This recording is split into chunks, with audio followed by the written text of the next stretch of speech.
며칠 전 산타나 다운타운에 볼 일이 잠깐 나갔더니 어느 미국 교회에서 나와서 그 무숙자들 한 수백 명에게 따뜻한 점심과 음료수를 나눠주는 그런 모습을 보면서 전부 다 식사를 다 배식을 하고 난 다음에 그 봉사자들이 둘러서 가지고서 그 열심히 기도하는 모습을 보면서 참으로 하나님 앞에 은혜를 많이 받았습니다. 예, 그렇습니다. 또 LA에서는 뭐 또 날씨가 추우니까 그래서 추운 날씨를 또 대비해서 한인 사회에서 여러 기관들이 주관이 돼서 그래서 그 따뜻한 사랑의 점포 나눠주기 운동도 지금 한참 벌어지고 있는 것을 우리가 보게 됩니다. 예, 이렇게 육신의 생명을 위해서도 이런 따뜻한 그 온정을 베풀고 그래서 그 사랑을 통하여 예수 그리스도의 사랑을 증거하려고 애쓰는 그런 분들이 참으로 많습니다. 그러나 며칠 전에 제가 유튜브를 한번 봤더니 미국 대통령 오바마 대통령께서 미국은 더 이상 기독교 국가가 아닙니다 하면서 뭐 그 수많은 청중들 앞에서 그냥 외치니까 박수 소리가 막 그냥 우레같이 퍼지대요. 이 나라는 모슬렘권 사람들이 살 것이요, 뭐 유대 나라 유대 종파도 살 수 있을 거고 모든 나라가 다 수 있고 더 이상은 그 기독교를 위한 기도는 더 이상 이 땅에서 없어질 것입니다. 그래서 아주 담대하게 그렇게 하나님을 대적하는 그런 그 연설을 할 때에 수많은 군중들이 아주 환호하는 모습을 바라봤습니다.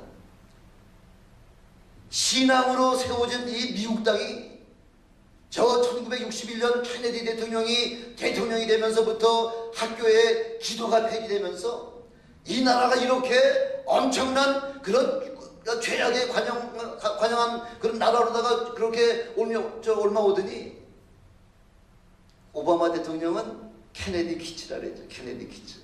케네디 때문에 은혜 받아가지고 대통령 된 사람이잖아요. 이제는 그 멘토보다도 더 뛰어나게 하나님을 대적하는 모습을 바라보면서 바로 이 마지막 이 미국이 세계를 복음화로 주도하던 그 나라가 이제는 온 세계의 사단의 역사를 주도하는 그런 나라로다가 변화되는 모습을 바라보면서 조금 전에 우리 장로님께서도 기도하셨지만은 이제 마지막을 향해서 뭐 서서히 가는 것이 아니라 달려가는 그런 모습을 우리가 눈으로 직접 체험하면서 피부로 느끼고 있지 않습니까? 이제 다음 주이면 우리가 예수님 이 땅에 오신 성탄주일을 우리가 이제 성탄주일 예배를 드리는데 예수님이 이 땅에 오시면 온 인류의 모든 필요를 다 채워주실 뿐만 아니라 그 육체적인 그런 질병의 문제서부터 영적인 그런 혼적인 그런 정신적인 문제뿐만 아니라 우리를 영적으로다가 구원을 시켜서 이제 하나님 나라에 참여시키려고 하기 위해서 그래서 2000년 전에 우리 예수님께서 이 땅에 오시지 않았습니까? 우리 예수님께서 공생의 3년 반 동안 사역하시면서 어떤 때는 광야에서 수만 명이 모여가지고서 하나님의 말씀을 듣다가 그 허기가 져가지고서 이제 말씀이 다 끝나서 돌아갈 때 우리 예수님께서는 어린아이가 가진 그 떡 5개, 보리떡 5개, 물고기 2마리 가지고서 몇만 명을 먹이시기도 하고 굶주린 자를 먹이시기도 하셨고요. 가시는 곳곳마다 병자들을 치료하기도 하셨고 귀신 들린 자들의 귀신을 내어쫓는 일을 하시면서 마지막 그분께서 이 땅에 오신 목적 마귀의 일을 진멸하며 바로 십자가상의 죽으심으로 말미암아 온 인류의 영혼을 구원하시기 위하여 우리 주님께서 마지막 사역까지 다 감당하시고 다 이루었다고 하신 말씀을 하시고서 승천하시지 않았습니까? 이런 엄청난 이적을 본 사람들이 지금 예수님께 지금 몰려오고 있는데 예수님께서 하신 말씀이 지금 요한복음 6장 26절에 보니까 너희가 나를 찾는 것은 표적을 본 까닭이 아니요 떡을 먹고 배부른 까닭이라 이렇게 지금 예수님께서 말씀하고 있지 않습니까? 이 세상 사람들은 예수 그리스도의 그 엄청난 기사와 이적과 표적을 친히 체험하면서도 보면서도 또 그 엄청난 은혜를 그렇게 맛보면서도 예수가 누구신 줄 모르고 떡 먹고 배부른 것 때문에 예수님을 따라다니고 있는 거죠. 예수님만 따라다니면은 배고픈 것에 대한 모든 문제는 해결되겠구나 하고서 그런 영적인 문제보다는 육신적인 문제 때문에 예수님을 따라다니는 사람들이 너무나 많다고 하는 사실을 우리 예수님이 우리에게 말씀하고 계시는 거죠.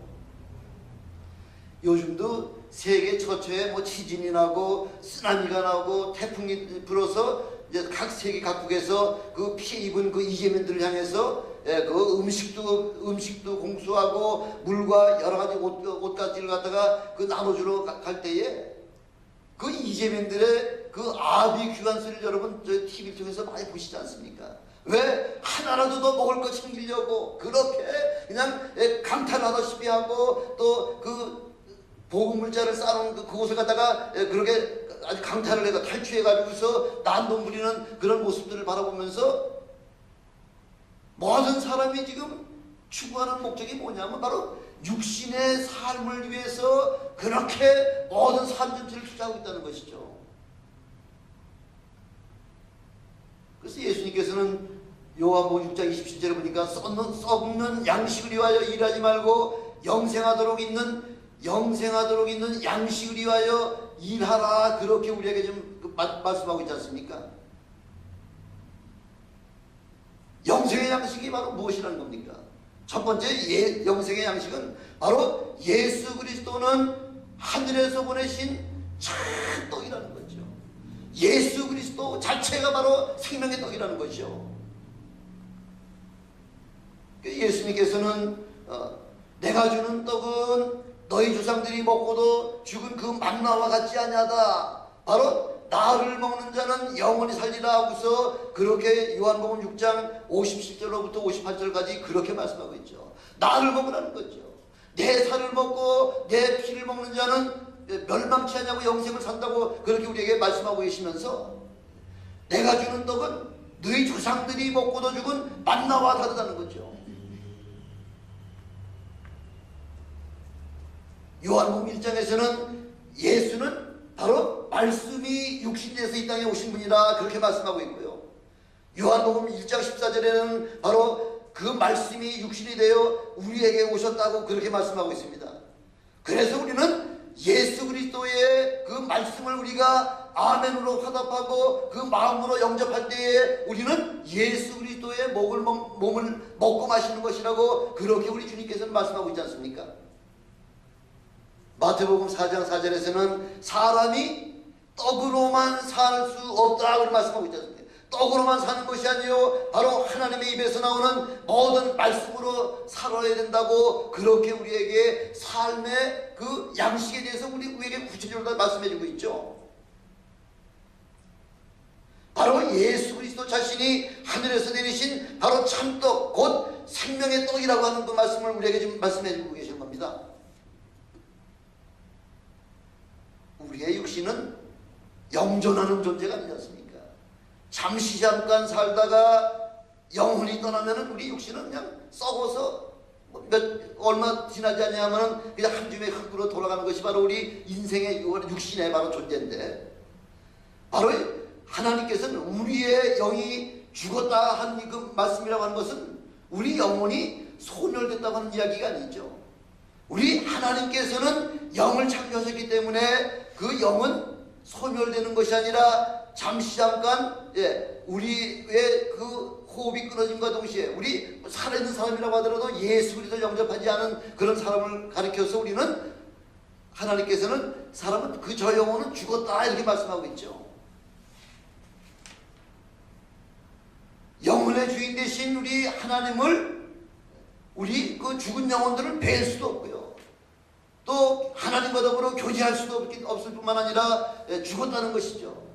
바로 우리의 영혼의 양식이 썩지 않냐는 하나님의 그 말씀이라고 하는 사실을, 그 말씀을 영접할 때에 비로소 우리 영혼이 그 하나님 앞에 그 살아서 하나님과 교제할 수 있고요. 하나님과 더불어 하나님의 음성을 들을 수도 있고요. 하나님과 영적인 교제를 나눌 수 있는 것은 바로 우리가 하나님의 말씀을 우리 마음속에 영접한 사람이 돼야지만 그 일이 가능하다. 그게 바로 그 영혼이 살았다 이렇게 우리에게 말씀하고 계시는 겁니다. 영생의 말씀은 우리가 듣는 것만으로는 먹었다고 말할 수가 없죠. 지난 시간에도 말씀드렸지만은 우리 믿음이라고 하는 것은 그 믿음이 행할 때에 비로소 온전한 믿음이 되듯이 바로 우리의 그 모든 영적인 그 말씀이라고 하는 것은 듣고 순종할 때 바로 그럴 때에 바로 영혼의 양식이 된다고 하는 것입니다. 행하지 않냐면은 영혼에는 아무 유익이 없다는 거죠. 말씀을 아무리 받아도 그 말씀 받은 것을 행하지 않냐면은 그 믿음은 죽은 믿음이라는 거죠. 우리 영혼에 아무 유익이 없다는 거죠. 대표적인 그 예를 바로 사울왕을 예를 들어서 그렇게 사울왕이 패하는 바로 사울왕을 하나님께서 패하신 바로 결정적인 이유가 무엇입니까? 사무엘상 15장에 보니까 아말렉과의 전쟁에서 남녀노소 물러나고요. 소나 양이나 약대나 나귀를 다 진멸하라고 그렇게 명령하셨음에도 불구하고 사울왕은 소와 양의 가장 좋은 것은 남겨두고 나머지만 진멸했지 않습니까? 그러면서 뭐라고 변명하죠? 바로 이 소와 양을 하나님 앞에 제사 드릴 제물로 쓰려고 그래서 이것은 안 되겠다고 이렇게 변명했지만은 우리 하나님께서는 그 변명을 받아주시지 않냐는 거죠. 그러면서 또 사울이 하나님 앞에 또 범죄한 것 중에 두 번째 그 하나님 앞에 범죄한 것은 하나님 앞에 영광을 드리기보다는 자기 자신을 위하여 갈멜산에다가 기존비까지 세우는 모든 영광을 하나님께 돌릴 영광을 자기가 그렇게 가로채는 그런 누를 갖다가 저지르는 것이 바로 사울 왕이 바로 왕으로서의 더 이상 계승을 하지 못하고 폐위하는 바로 하나님의 가장 중요한 목적이라는 거죠. 그래서 사무엘은 순종이 제사보다 낫고 하나님 말씀 듣는 것이 수양의 기름보다 낫다고 그렇게 우리에게 말씀하고 있지 않습니까? 먹고 사는 문제 때문에 사람들이 얼마나 비겁한 짓을 많이 합니까? 비굴한 그런 일을 하면서 그 종말이 비참하게 되어가는 모습들을 우리는 우리 주위에서 얼마든지 많이 볼 수가 있죠. 우리의 양식은 바로 하나님의 일을 하는 것이라고 그렇게 주님께서는 우리에게 말씀하고 있습니다. 하나님의 일이 뭐냐? 바로 요한복음 6장 29절에서는 하나님의 보내신 자를 바로 믿는 것이 바로 그게 하나님의 일이라는 거죠. 우리에게 하나님께서 맡겨주신 가장 중요한 그 사명은 바로 예수를 믿도록 전도하는 것이 바로 우리에게 맡겨주신 하나님의 일이라고 하는 것을 우리에게 말씀하고 있습니다. 이런저런 자선의 일도 참 중요하고요. 여러 가지 일 다 중요하지만은 그 가운데 가장 중요한 것은 예수 그리스도의 복음을 증거하는 전도보다 더 중요한 것은 없다는 것이죠. 바로 그 전도가 하나님의 일이라고 우리 주님께서 우리에게 그렇게 말씀해 주고 계시는 겁니다. 예수 그리스도를 영접하는 순간 우리는 하나님과 하나가 되는 그런 놀라운 은혜를 체험하게 되죠. 하나님과 우리 사이에 막혔던 담이 예수 그리스도로 말미암아 예수 그리스도를 영접하는 순간에 바로 하나님과 우리는 하나가 된다는 것이죠. 그래서 요한복음 8장 31절로 32절까지 말씀에서는 너희가 내 말에 거하면 나의 참 제자가 되고 진리를 알지니 진리가 너희를 자유케 하리라 이렇게 말씀하고 있지 않습니까? 바로 우리가 예수 그리스도의 말씀을 우리 마음속에 영접하고 그럴 때 예수님께서 우리와 더불어 거하신다. 이렇게 우리와 더불어 함께 삶을 누리시면서 그때부터는 우리가 삶이 자유롭게 되는 거죠. 돈이 많고 적은 것이 문제가 아니고 권력이 높고 낮은 것이 문제가 아니라 예수 그리스도가 우리의 심령 속에 들어오는 순간부터 우리는 자유함을 느끼게 된다는 거죠. 아무것도 부러운 게 없다는 거죠.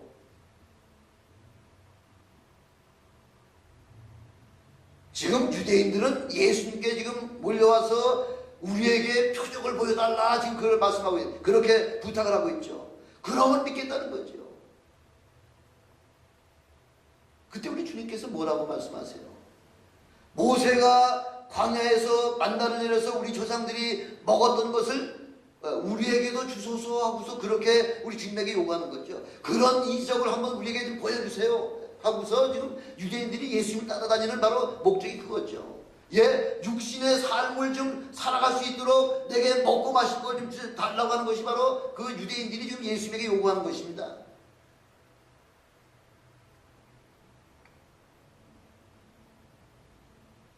그때 우리 주님께서는 영의 양식보다는 그 육의 양식을 더 관심을 가지고 있는 그 유대인들을 향해서 내가 곧 생명의 떡이니 내게 오는 자는 줄이지도 아니하고 영원토록 목마르지도 아니할 것이다 하고서 우리의 먹고 마시는 모든 문제를 우리 주님 앞에 의뢰하기만 하면, 주님 앞에 나오기만 하면, 주님의 말씀을 받아들이고 영접하기만 하면은 죽고 먹고 마시는 모든 문제를 우리 주님께서 다 해결해 주시는 바로 생명의 떡이 되신다고 우리에게 지금 그렇게 말씀하고 계시는 겁니다.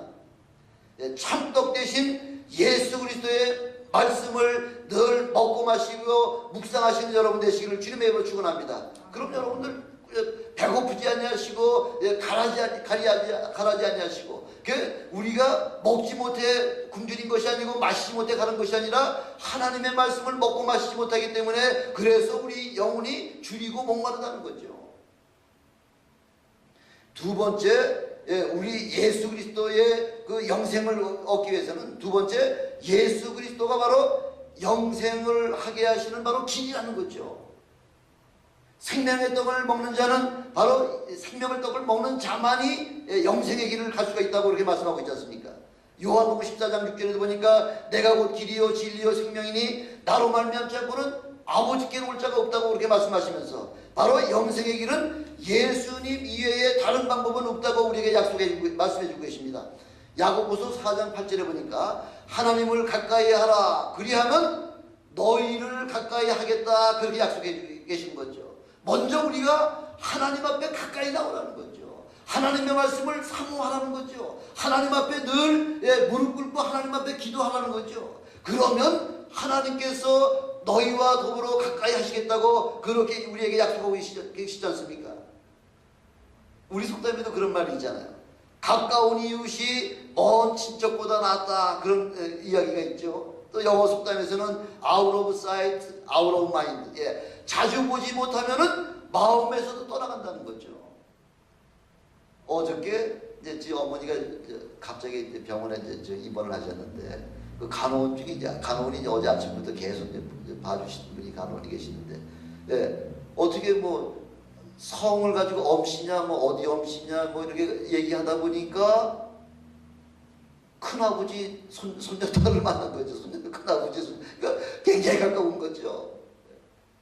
근데 만나지 못하고 서로 대화 교제를 나누지 못하면은 뭐 남이나 똑같죠. 차라리 옆에 있는 사람이 훨씬 가까운 이웃이 훨씬 더 가까운 거죠.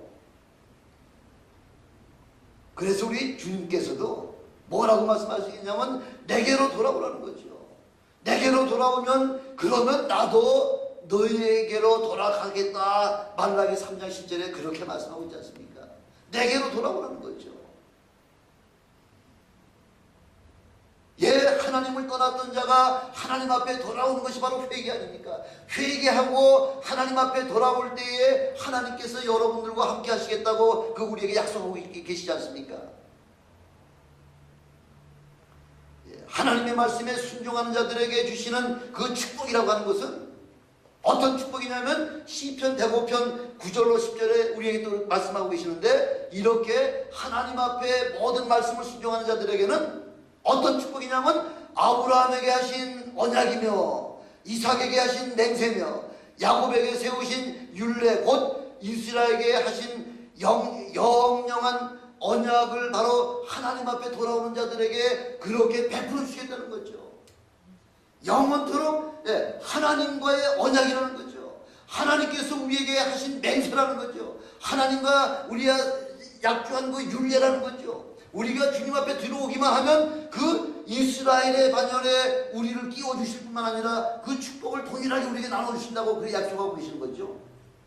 바로 그 길만이 우리의 신앙의 운동이요, 신앙운동이라는 것이 바로 하나님 앞에 돌아가는 운동이라는 거죠. 하나님 앞에 돌아오라는 거죠. 그게 신앙운동이죠. 바로 그 길만이 생명을 얻는 길이라는 것입니다. 생명의 길은 예수 그리스도밖에는 다른 이름으로서는 없다고 우리에게 분명하게 말씀을 해주셨습니다. 아무나 예수께 오는 게 아니잖아요. 여러분 아마 그동안 전도도 아마 굉장히 많이 하셨을 거라 생각됩니다. 전도한다고 다 구원받습니까? 다 예수 믿습니까? 아니에요. 예, 요한복음 30절에도 그렇게 말씀하고 계시죠. 아버지께서 내게 주시는 자만이 예수께로 온다고 그렇게 말씀하고 있지 않습니까? 아버지께서 내게 주시는 자. 예. 아버지께서 허락하신 영혼이래야지만 그래야지만 예수께로 돌아오는 전도가 된다는 거죠. 요즘도 그렇죠. 예수 그리스도의 그 이름의 기적을 보면서도 예수를 도무지 믿지 않은 사람들이 얼마나 많습니까? 오히려 믿지 아니하는 것 정도가 아니라 쇼를 하는 거죠. 꾸며서 한다는 거죠. 그래가지고서 오히려 예수 믿는 사람을 더 핍박하는 사람들이 우리 주위에도 얼마나 많습니까? 아무나 예수 그리스도를 증거한다고 받아들이는 게 아니라는 거죠. 그게 바로 장로교에서 얘기하는 예정설 아닙니까? 특별히 하나님께로부터 예정된 자만이라야지만 그렇게 예수 그리스도의 복음을 영접할 수 있다는 거죠. 세계 인구가 지금 70억이 넘는다고 하는데 그 중에 10%도 안 되지 않습니까? 10%도 예수 믿는 사람이 없지 않습니까? 하나님의 능력이 없으셔서 구원 못 시킬까요? 아니에요. 그 모든 예수 그리스도의 복음 증거에서 전하는 것은 우리에게 맡겨주셨기 때문에 하나님께서 지금 가만히 두고 보시는 거죠. 바로 이렇게 생명의 떡이라고 하는 것은 세 번째, 아무나 주는 것은 아니지만 누구에게나 다 먹어야 할 떡이라는 거죠. 받아들이는 사람도 있고 받아들이지 못하는 사람도 있지만은 그러나 누구에게든지 다 예수 그리스도의 복음의 떡을, 예수 그리스도의 복음을 떡을 먹어야만 한다는 거죠. 37절에 이렇게 나와 있죠. 내게 오는 자는 내가 결코 내어 쫓지 아니하겠다고 말씀하고 있잖아요. 주님 앞에 나오기만 하는 거죠. 나오면 우리 주님께서 책임지시겠다는 거죠.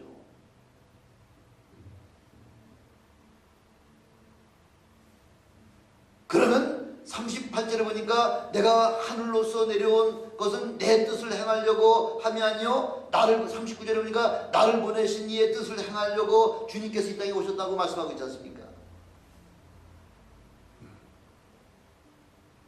우리 예수님은 전적은 100% 하나님의 말씀을 순종해서 그 순종을 히브리서 보니까 예수님도 하나님의 아들이시만은 그 순종함으로 죽음을 맛보셨다 이렇게 말씀하고 있지 않습니까? 하나님의 아들도 하나님의 명령에 순종해서 죽음을 맛보시는 그런 판인데 하물며 저와 여러분들이야 주님께서 분부하신 말씀을 지켜도 되고 안 지켜도 되는 것이 아니라 반드시 지켜야만 되는 거죠. 안 지키면은 멸망이죠. 안 지키면은 핏값을 우리에게 찾으신다고 말씀하고 있잖아요. 그 전도는 선택사항이 아니라는 거죠. 우리 모든 믿는 자들에게 맡겨주신 아주 필수라는 거죠. 바로 아버지의 뜻은 뭐라고 말씀하고 있냐 40절에 보니까 아들을 보고 믿는 자마다 영생을 얻는 이것이니 마지막 날에 내가 이를 다시 살리려 하심이라 이렇게 말씀하고 있죠. 마지막 때에 다시 아들을 보고 믿는 자마다 영생을 주시기 위하여 그 이미 믿고 죽은 사람들을 다 부활시켜가지고 그래서 부활의 약속까지 우리 해주시고 하나님과 더불어 영원한 그 삶을 누릴 수 있도록 그렇게 해주시기 위해서 그래서 예수 그리스도를 믿어라 그렇게 말씀하고 있는 거죠. 우리 이런 육체로다가 부활 안 되는 건 아시죠? 영은 그대로 있지만은 우리의 육체는 어떠한 형편이 됐든지 우리가 부활할 때는 썩지 아니하고 변하지 아니하는 그런 육신으로다가 우리를 새롭게 입혀주셔서 그래서 우리가 하늘로 올라갈 수가 있다는 거죠. 올라가는 순간 우리의 모든 육신은 그렇게 변화가 된다고 말씀하고 있지 않습니까?